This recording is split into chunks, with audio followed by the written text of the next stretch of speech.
புலிகேசியோட கண்ணீரை கவனிக்காத நாகநந்தி நிலாவை பார்த்துக்கிட்டே, அந்த ராட்சசர்கள் நீன்னு என்ன நினச்சிட்டு பிடிச்சிட்டு போயிட்டாங்க. காட்டை தாண்டி போனதும் என்னை குதிரையில் ஏற சொன்னாங்க. நான் குதிரை ஏற தெரியாமல் நின்னதை பார்த்து அவங்களுக்கு சந்தேகம் வந்துச்சு. நான் நடிக்கிறேனோன்னு ஃபஸ்ட்டு அவங்க நினச்சாங்க. அப்புறம் உண்மையாகவே எனக்கு குதிரை ஏற தெரியாதுன்னு தெரிஞ்சதும் அந்த வீரர்களோட தலைவன் என்னென்னலாமோ என்னை கேள்வி கேட்டான். உன்னோட காதில் நீ குண்டலம் போட்டுட்டு இருந்த, அதனால் உன் காதில் ஓட்டைகள் இருந்துச்சு. ஏன் காதில் ஓட்டையே இல்லைன்னு பார்த்ததும் அவங்களுக்கு நான் நீ இல்லைன்னு தெரிஞ்சிருச்சு. உன்னை பிடிக்க முடியாத கோவத்தை ஏன் மேலே காட்டினாங்க. என்னை அடித்த அடியோட தழும்புகள் இன்னும் இருக்குன்னு சொல்லி நாகநந்தி அவரோட முதுகை தொட்டு பார்த்துக்கிட்டாரு. ஐயோ அண்ணா, இந்த தழும்புகளையெல்லாம் பார்த்து எத்தனையோ நாள் நான் தூங்காமல் இருந்திருக்கேன். இப்போ எதுக்கு இதெல்லாம் ஞாபகப்படுத்துறேன்னு புலிகேசி கேட்டார். தம்பி, உனக்கு ஞாபகப்படுத்தலை, எனக்கு நானே ஞாபகப்படுத்திக்கிறேன். அதெல்லாம் நினச்சி பார்த்தா எனக்கு சந்தோஷமாக தான் இருக்குது. மற்றவங்களுக்கு உதவி பண்ணுறதுனால கஷ்டம் வந்தால் அந்த கஷ்டம் அந்த நேரம் மட்டும்தான் இருக்கும். ஆனால் நம்ம செஞ்ச உதவியை நினச்சி வாழ்நாள் முழுக்க சந்தோஷப்படலாம். நான் பழைய கதையெல்லாம் சொல்கிறது உனக்கு கஷ்டமாக இருந்தால் சொல்லு, நான் சொல்லலைன்னு நாகநந்தி சொன்னார். அண்ணா என்ன சொல்கிறேன், எனக்கும் அதெல்லாம் நினச்சா சந்தோஷமாக தான் இருக்குன்னு புலிகேசி சொன்னார். அப்படின்னா நான் சொல்கிறேன். கொஞ்ச நேரம் அவங்க அடித்ததெல்லாம் பொறுத்துக்கிட்டேன். என்னால் தாங்க முடியாமல் போனப்போ நான் அஜந்தா புத்த சங்கிராமத்தை சேர்ந்தவன்னு சொன்னேன். உடனே அவங்க பயந்துட்டாங்க. நான் போட்டிருந்த ட்ரெஸ் எப்படி கிடைச்சதுன்னு கேட்டாங்க. ஒரு நதிக்கரையில் அது கிடந்துச்சுன்னோ அதை போட்டு பார்க்க ஆசைப்பட்டு போட்டதாகவும் சொன்னேன். என்னையும் கூட்டிட்டு அந்த நதிக்கரைக்கு வந்தாங்க. காடு முழுக்க சுற்றி தேடினாங்க. கடைசியில் உன்னை ஏதோ மிருகம் அடித்து சாப்பிட்ருக்கும்னு நினச்சி திரும்பி போயிட்டாங்க. அப்புறம் நீ சரியாக வழி கண்டுபிடிச்சி போயிட்டியோ என்னமோன்னு நினச்சிட்டே நானும் அஜந்தாவுக்கு கிளம்புனேன். நீ சொன்ன மாதிரியே நானும் நதி வழியை பிடிச்சிட்டு போனேன். எவ்வளோ தூரம் போனாலும் மனுஷ நடமாட்டமே இல்லை. அப்பப்போ மலைகள் வேற குறுக்க வந்து நின்று இந்த பக்கம் வழியே இல்லைன்னு சொன்ன மாதிரி இருக்கும். ஒருவேளை நீ சொன்னதை நான் சரியாக புரிஞ்சுக்காம தப்பான வழியில் போகிறோமான்னு நினச்சேன். அதை விட பயங்கரமான எண்ணம் கூட வந்துச்சு. நீ ஒருவேளை என்னை ஏமாத்திட்டு மங்களேசன் கிட்ட போய் சமாதானம் செஞ்சுட்டு ராஜ்யமாலை பார்க்குறியோன்னு கூட நினச்சேன். கடைசியில் அஜந்தாவோட அற்புத சித்திர குகைகளை போய் சேர்ந்தேன். நீ சொன்ன மாதிரியே அங்கே யார்கிட்டையும் பேசாமல் சிற்பியோட சீடனா நடிச்சிட்டு இருந்தேன்.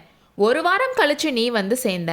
உன்னோட கதையை கேட்டு உன்னோட முதுகில் இருந்த காயங்களையும் பார்த்து உனக்கு நான் மனசால செஞ்ச அநியாயத்தை நினச்சி ஓன்னு அழுதேன். தம்பி, ஏன் விஷயத்தில் உன்னோட மனசு நிம்மதி அடையலை. அப்போத்தான் ஒரு நாள் சங்கிராமத்தோட தலைமை பிக்ஷு நம்மளை ஒன்றா பார்த்துட்டாரு. நம்ம நதியில் தனியாக குளிச்சுட்டு இருந்தப்போ அவர் பார்த்தாரு. உன்னை பற்றி விசாரிச்சாரு. நான் உண்மையை சொன்னேன். அஜந்தா சட்டத்துக்கு விரோதமாக உன்னை நாங்கள் கூட்டிகிட்டு வந்ததுக்கு என்ன தண்டனை கொடுப்பாரோன்னு நான் பயந்தேன். ஆனால் குரு என்னை கோவிச்சுக்கவும் இல்லை, தண்டிக்கவும் இல்லை. அன்னைக்கு சாயங்காலம் அவரோட தலைமை விகாரத்தில் யாரும் இல்லாதப்போ நம்மளை வர வச்சு நம்மளை பற்றின கதையை சொன்னார். அதை கேட்டதுக்கப்புறம் உனக்கு சுத்தமாக நிம்மதியே போச்சு. தம்பி, ஏன் விஷயமா உன் மனசில் பொறாமை தீ வளர்ந்து பெருசாயிட்டே வந்துச்சு. ஆமாம் அண்ணா, அது உண்மைதான். ஆனால் என்னோட அந்த கேவலமான குணத்தை பற்றியும் நான் நினச்சி வைக்கப்பட்டேன். உன் மேலே தப்பில்லை தம்பி. நீயும் நானும் ரெட்டை பிள்ளைங்கன்னும் நான் தான் முதல்ல பிறந்தவன்னும் தலைமை பிக்ஷு சொன்னார். நான் பிறந்ததுமே நம்ம அப்பா என்னை தனியாக தூக்கிட்டு வந்து வளர்த்து 5வது வயசில் என்னை பிக்ஷு கிட்ட கொடுத்தாரு. உன்னோட உயிருக்கு ஏதாச்சும் ஆபத்து வந்தால் மட்டும் என்னை பற்றி சொல்லி ராஜ்யத்துக்கு உரியவன்னு சொல்லியிருந்தாரு. இதெல்லாம் பிக்ஷு நம்மக்கிட்ட சொல்லி உன்னை நான் காப்பாற்றுற மாதிரி வந்த விதியை நினச்சி ஆச்சரியப்பட்டாரு. என்னோட பெரிய மனசை நினச்சி ரொம்ப பெருமைப்பட்டாரு. நான் பிறந்து 10 நிமிஷம் கழிச்சு நீ பிறந்ததாகவும் ஜாதக ரீதியாக நீயே ராஜ்யமால்வன்னு இருந்தனால நம்ம அப்பா உன்னைத்தான் சிம்மாசனத்துக்கு உரியவனா தேர்ந்தெடுத்ததாகவும் சொன்னார். இது தெரிஞ்சதும் உன் மேலே எனக்கு இருந்த அன்பு பல மடங்கு அதிகமாச்சு. ஆனால் நீ என்ன வெறுக்க ஆரம்பிச்ச. ஆனால் அதை நினச்சி நான் ஆச்சரியப்படலை, கோபமும் படலை. நியாயமா வாதாபி பட்டத்துக்குரியவன் நான்றனால நீ என் மேலே சந்தேகப்படுறது இயற்கை தான்னு நினச்சேன். உன்னோட சந்தேகத்துக்கு அப்பவே முற்றுப்புள்ளி வைக்க முடிவு பண்ணேன். பிக்ஷுவோட காலில் விழுந்து என்னையும் பிக்ஷு மண்டலத்தில் சேர்த்துக்க சொல்லி கேட்டேன். குரு முதல்ல தயங்கினாலும் அதுக்கப்புறம் ஒத்துக்கிட்டாரு. முன்னாடி நான் தலையை மொட்டை அடிச்சுட்டு காவி துணி போட்டேன். உலக வாழ்க்கையை திறந்துட்டதா சத்தியம் பண்ணேன். அப்போதான் உன் மனசில் தோன்றின வெறுப்பு மறைஞ்சு என் மேலே மறுபடியும் பாசம் வந்துச்சு. அண்ணா, அன்னைக்கு இருந்து நான் உன்னையே கடவுளாக கும்பிடுறேன். எந்த விஷயத்துலையும் உன் பேச்சை தான் கேட்பேன். நீ சொன்னதை தவிர வேற எதுவும் செய்ய மாட்டேன். அதனால் உனக்கு எந்த நஷ்டமும் வரல தம்பி. உன்னை அஜந்தாவில் விட்டுட்டு நான் கிளம்புனேன். 3 வருஷம் நான் நாடு முழுக்க சுத்தினேன். ராஜ்யத்தோட அதிகாரிகள், இராணுவ தலைவர்கள் எல்லாரையும் உன் கட்சியில் சேர்த்தேன். பொதுமக்களையும் மங்களேசனுக்கு எதிராக திருப்பி விட்டேன். நமக்கான நேரம் வந்ததும் உன்னை அஜந்தால இருந்து வர வச்சேன். பெரிய சைன்யத்துக்கு தலைமை வகிச்சு நீ வாதாபிக்கு போன. மங்களேசன் போரில் உயிரை விட்டான். நம்மளோட புகழ்பெற்ற பாட்டனார் சத்யாச்சிரிய புலிகேசி உட்கார்ந்து ஆட்சி பண்ண சளுக்க சிம்மாசனத்தில் நீ ஏறின. அண்ணா, உன்னோட உதவினால தான் வாதாபி சிம்மாசனத்தில் ஏறினேன். உனக்கான சிம்மாசனத்தை நீ எனக்காக விட்டு கொடுத்த. என் மனசில் சின்ன சந்தேகம் கூட வரக்கூடாதுன்னு உலக வாழ்க்கையவே துறந்த. உன்னோட பெரிய முயற்சினால தான் மங்களேசனை கொன்று நான் சிம்மாசனத்தில் ஏறினேன். அதுக்கப்புறம் 20 வருஷமா நீ தான் எனக்கு அம்மாவாகவும் அப்பாவாகவும் மந்திரியாகவும் இராணுவ தந்திரியாகவும் இருக்க. இன்னைக்கு நர்மதால இருந்து வடபெண்ணை வரைக்கும் வராக கொடி பறக்குதுன்னா அது உன்னால தான். இதெல்லாம் நான் ஒத்துக்கிறேன், நன்றியோடவும் இருக்கேன். ஆனால் இந்த பழைய கதையெல்லாம் எதுக்கு ஞாபகப்படுத்துகிற? நான் பட்ட நன்றி கடனை அடைக்க ஏதாச்சும் வழி இருக்கான்னு புலிகேசி கேட்டார். ஆமாம் தம்பி, நான் உனக்கு செஞ்சிருக்கிறதுக்கெல்லாம் மறு உதவி மாதிரி நீ செய்ய ஒன்று இருக்குன்னு பிக்ஷு சொன்னார். அப்படின்னா உடனே சொல்லு. 25 வருஷமா உனக்கு நான் பட்டிருக்க நன்றி கடனில் ஒரு பகுதியவாச்சும் கழிக்கிறேன். தம்பி, நீ வாதாபியை விட்டுட்டு புறப்படுறதுக்கு முன்னாடி உனக்கு ஒரு ஓலை அனுப்பியிருந்தேன். அதில் என்ன எழுதியிருந்துச்சுன்னு ஞாபகம் இருக்கான்னு நாகநந்தி கேட்டார்.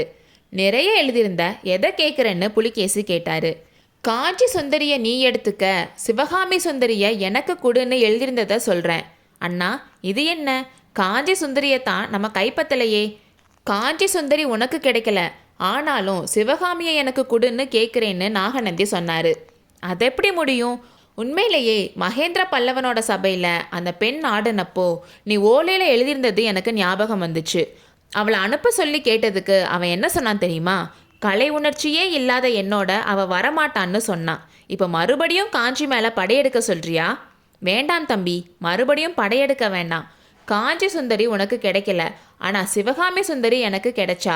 அவளை கொண்டு வந்தேன்னு நாகநந்தி சொன்னார். என்ன, உண்மையாவான்னு புலிகேசி கேட்டார்.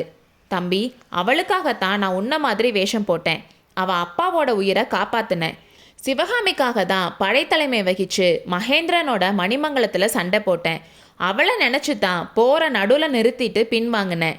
அண்ணா, எல்லாத்தையும் கொஞ்சம் விவரமாக சொல்லுன்னு புலிகேசி கேட்டதும் நாகநந்தி அவரோட 3 வருஷ வாழ்க்கையில் தென்னாட்டுக்கு வந்ததில் இருந்து எல்லாத்தையும் சொன்னார். எல்லாத்தையும் கேட்டுட்டு, அண்ணா, அந்த நாட்டிய பெண்ணை உண்மையிலேயே நீ காதலிக்கிறதா சொல்கிறியான்னு புலிகேசி கேட்டதுக்கு, ஆமாம் தம்பி, உண்மையாதான்னு நாகநந்தி சொன்னார். ஆனால் நீ அஜந்தால குரு முன்னால் செஞ்ச சத்தியம், நாடு முழுக்க காவி துணி போட்டு பெண்கள் பின்னாடி அலையிற கள்ள பிக்ஷுக்கள் கூட்டத்தில் நீயும் சேர போறியாண்ணா? தம்பி, இந்த கேள்வியை நான் எதிர்பார்த்தேன். இதுக்கு பதில் சொல்லவும் தயாராக இருக்கேன். ஆனால் 2 வார்த்தையில் சொல்ல முடியாது. விவரமாக சொல்கிறேன், கேட்குறியா? கண்டிப்பாக கேட்குறேன். ஆனால் பதில் சொல்லணும்னு உன்னை நான் கட்டாயப்படுத்தலை. உனக்கு இஷ்டம் இருந்தால் சொல்லுன்னு புலிகேசி சொன்னார். ஆனால் உண்மையிலேயே நாகநந்தி சொன்னதை கேட்டு புலிகேசியோட மனசு துடிச்சிச்சு. அவரோட மனசில் பொறாமையோட விதையும் விதைக்கப்பட்டுச்சு. இவ்வளோ நாளும் பிக்ஷுவோட மனசில் நம்மளை தவிர யாரும் இல்லை. நம்ம நலனை தவிர அவர் வேறு எதை பற்றியும் யோசிச்சதும் இல்லை. இப்போது இவ்வளோ நாளுக்கு அப்புறம் ஒரு பெண், அதுவும் நாட்டியக்காரி, அவர் மனசில் இடம் பெற்றிருக்கா. இப்போ என்னை விட அவருக்கு அவ மேலே தான் பாசம்னு புலிகேசி அவர் மனசுக்குள் பொறாமையோட நினைத்தார். அடுத்த அத்தியாயத்தில் சந்திப்போம்.